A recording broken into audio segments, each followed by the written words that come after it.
Hey guys, welcome back. So now we're getting back into Kieran Gillen's Judgment Day with part 3. And it's with this one where not only do we see how high the stakes are, with the progenitor giving the world 24 hours to be judged, but we also find out where a lot of these guys stand within the eyes of judgment, and whether that gives them the thumbs up or the thumbs down. So let's get into it. But first, if you're new to the channel, be sure to subscribe to catch us spills every week.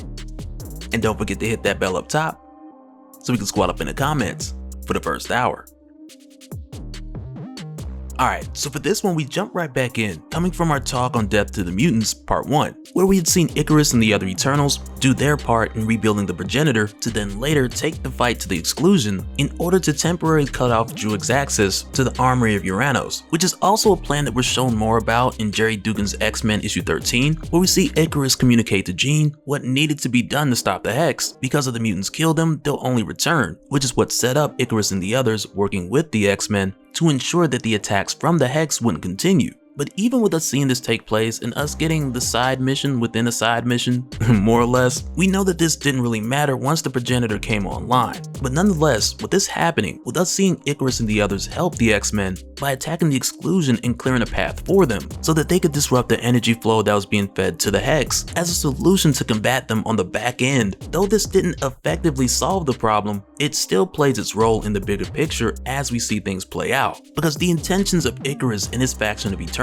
is being shown to the mutants, and we'll see that it was important that was proven later on. But at this point, where we head back to the North Pole, just after the progenitor's announcement of giving the world 24 hours before they're judged, to where before that time expires, people will be judged individually. And it's here where we jump in where we find A.X.E expressing to Makkari that this could be a test, but nonetheless it's extremely unjust to judge everyone individually and then have the total tally determine the world's fate. And Makkari lets A.X.E know that this is very much the situation. It's not just possible, but this is what it is. And right then A.X.E is like, we shouldn't have used a failing human as an element, which obviously is them talking about Tony, who hears A.X.E saying this, and he's more or less like, you ain't gonna put this on me, because he just knew A.X.E was talking about him. And from Tony's perspective, no one else has the right to blame him for this except for himself. But Cap's more optimistic about this, and he lets the others know that they can't waste time pointing fingers, because together they created this problem and now it's up to them to fix it. But from this point moving forward, the 24 hours of individual judgment, it starts quickly. And when it does, the progenitor starts with Captain America, who right off the bat gets a thumbs down. But with the progenitor choosing to judge Captain America first, he does this because Captain America is the symbol of inspiration for his country, which is also the country that is the world leader. But for Captain America in his mission to inspire, it has not made the world a better place. So effectively, in the eyes of the progenitor, Captain America is a failure. And when this happens, there's a couple things that sink in real quick. Because for one, the progenitor's not wrong. Because Captain America, he's done plenty of good in his time. He contributed in a huge way to World War II. And he's inspired a number of soldiers and heroes along the way. People like Miles Morales, Weapon H, the Punisher. And okay, the Punisher, that's not helping. But overall, Captain America, he has not made the world a better place. And once again, he has contributed, but in the grand scope, the world has been getting worse, and Captain America has not been stopping that. And to be fair, how could he? But the progenitor, he's not here to be fair. He's here to judge, and Cap got the thumbs down.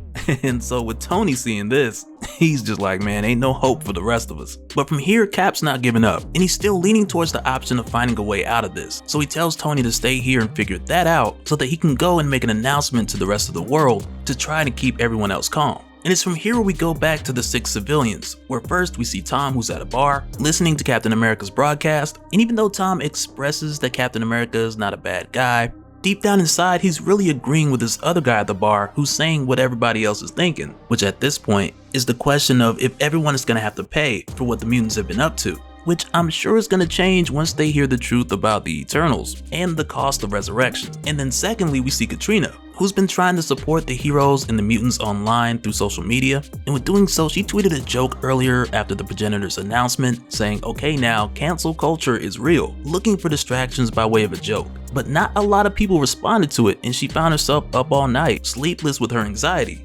And then third, we have Komali, who's Arjun's widow, to where for her, she believes that her husband's death was associated with a judgment announcement from the progenitor, and with her husband passing, she just cursed the progenitor, cussed him out.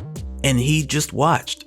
And then fourth, we have Daniela, who's getting messages from her mom telling her to come home because things could get crazy. But Daniela lies to her mom telling her that she's gonna come home, when instead she just continues to work because if the world doesn't end, her family still needs that money. And then fifth, we have Jada, who's seen the announcement on television. And for Jada, she hears what Captain America is saying, and she believes that Captain America is sincere about what he's saying. But she also knows that sincerity and reality are rarely close friends. And then from here we have young Kenta, who's really just trying to talk his dad out of having to do homework if the world just might end. And his dad walks away laughing it off, but as soon as his dad walks out the room, that smile goes away, because his dad walks out of the room judging himself, thinking, what kind of man am I if I can't protect my family? But after this, we then head back over to the Exclusion, sometime after the attack led by A.X.E, which may have been an hour or so, we really don't know how long. But it's here where we find that Druig has made his way back to Uranos for advice. And the main reason why is because Druig had sent Jack of Knives to observe the Avengers, and when Druig had seen how bad the judgment had went for Captain America, it made him nervous. Because if Captain America is failing as a leader and a symbol, then what does this mean for Druig as the Prime Eternal? And it's with this thinking and reasoning that Druig makes his way to Uranos to get his advice.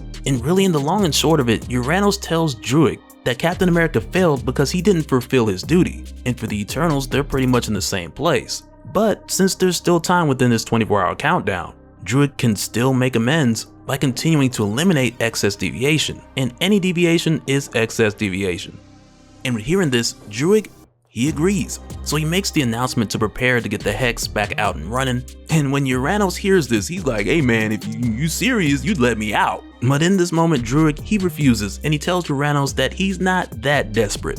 And then it's here with Tony, A.J.A.C, and the others, where we find that Tony's come up with a suggestion to just destroy the progenitor by hitting its internal node, which will then just cause the whole thing to fall apart. But immediately A.J.A.C disagrees because this is effectively their god now, and she'd rather a solution where they would work to understand it, rather than just hitting the kill switch. But also Phastos informs Tony, letting him know that the progenitor, it's now pretty much a young celestial, to where for younger celestials in their early days of life, they contain an insane amount of power. So if they go through with Tony's plan and just destroy the progenitor, the damage from that explosion could kill millions, which then causes A.J.A.C to just leave the room telling them to find another way, because she doesn't want them to risk taking the lives of millions in order to save billions. But as soon as she leaves with Makkari, Phastos is then like, hey, if we can find a way to do this safely, we should do it.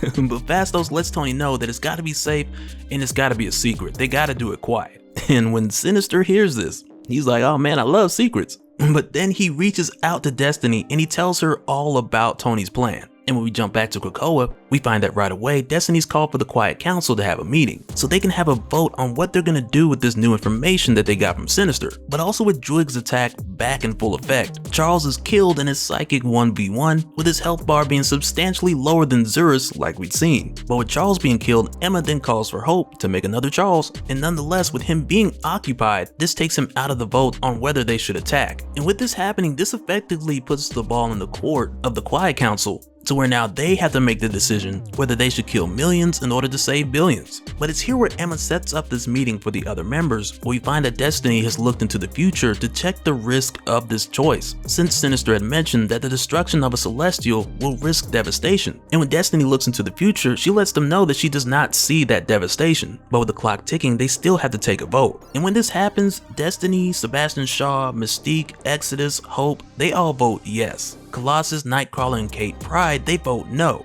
And Emma Frost, she abstains, and the motion is passed. But also with this happening, we find out by way of Kate that Storm's no longer in Krakoa because she made her way back to Arakko to help the Araki people to fight off the threats that are left in the wake of Uranos' destruction. But even with the Quiet Council greenlighting this plan, they can't really spare anyone leaving Krakoa, because if they do, Druig's forces are going to overwhelm them. But then it's here where Emma Frost then lets them know that she'd called in some backup specifically for that. And when she says this, the Krakoan gates open up and deviants walk through. And when they arrive, Crow, he explains to Cyclops that they're able to make their way through Krakoan gates because they share enough similar DNA with the mutants to do so. And with doing this, Crow more or less tells Cyclops that the deviants stand with their people. And by saying this, Crow's referring to the mutants. But then right away, Cyclops, he's like, nah, we're not deviants, bro. But nonetheless, them stepping in here is a huge help, and it also allows for Jean and a number of others to make their way to the progenitor. But with them making their way out there, right away A.X.E is alerted, and with her being distracted by this for just a few seconds, it gives Sinister the opportunity to make an opening for Jean to give her and the others access to the internal node. And when Sinister gets caught doing this, for one, it's just hilarious, but also for him, it's nothing to sacrifice millions to spare billions. And Sinister realizes that killing the progenitor is going to kill everybody here. And he lets them know if this works and the billions are spared, they'll never thank mutants for this. The world's never thanked mutants for saving the day before, and they probably never will, but that's okay. But Sinister's like, you guys can thank me later. But then he's like, oh yeah, that's right, I'll resurrect and you won't, which is crazy disrespectful. But with this attack on the progenitor effectively going in motion, right away this causes the Eternals to engage within the three principles, to where one of those specifically is to protect the Celestials, which has now made every Eternal here fight against every mutant that's here, who's made their way to destroy the progenitor, including A.X.E and the others who we'd seen help the mutants before, because regardless of where they stand, they're still Eternals, and their principles override everything. But through the course of this Exodus takes on A.X.E, giving Jean the space and opportunity to pull off a Luke Skywalker, but with her making her way to attack the internal node, Tony tries to stop her and warn her of how huge this explosion could be. But before he can even finish his sentence, Jean strikes the node, and Tony lets her know that there's a chance that the shockwave of this explosion will take down cities, which Jean didn't know because her and Scott left the circle due to moral quibbles, as Destiny would put it. So prior to this, with the council making their decision, they had just told Jean what needed to be done instead of giving her the details and all the risks that were involved. But after she strikes the node, Tony takes a look at it, he runs numbers, and he's like, you know what? I think we're gonna be okay.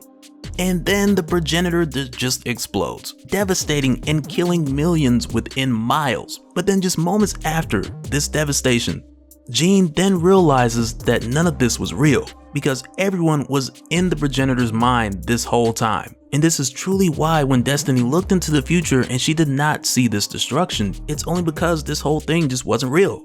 And for Jean and many of the other heroes, like, this is a very humbling moment, because right away they realized that they handled this whole situation poorly. But even still, with the progenitor not being destroyed, a number of people still died, because out of those millions of people seeing their own death happen, you have a number of them who still had a heart attack and it took them out. And from here, the progenitor lets everyone know that the heroes are not above judgment. The clock is still ticking, and the individual judgment until then, it continues, with Emma Frost getting a thumbs down, while Crow gets a thumbs up, and Destiny as well as Mystique both get a thumbs down.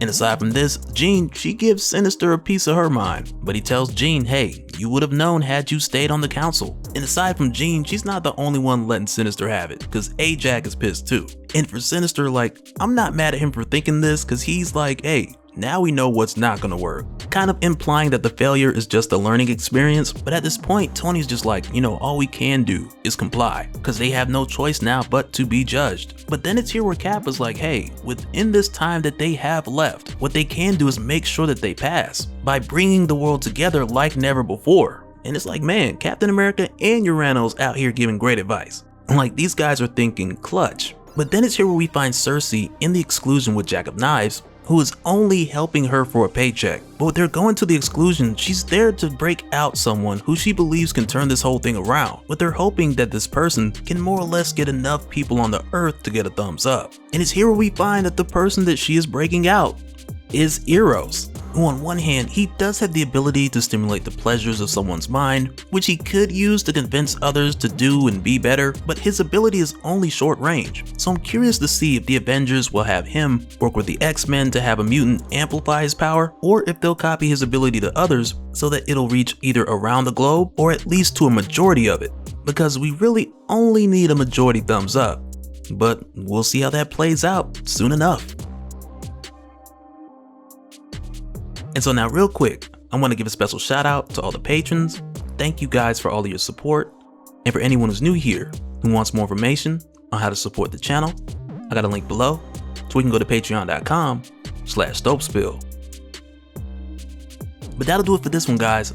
Let me know your thoughts down in the comments below, and we'll do it again on the next one. Alright, later.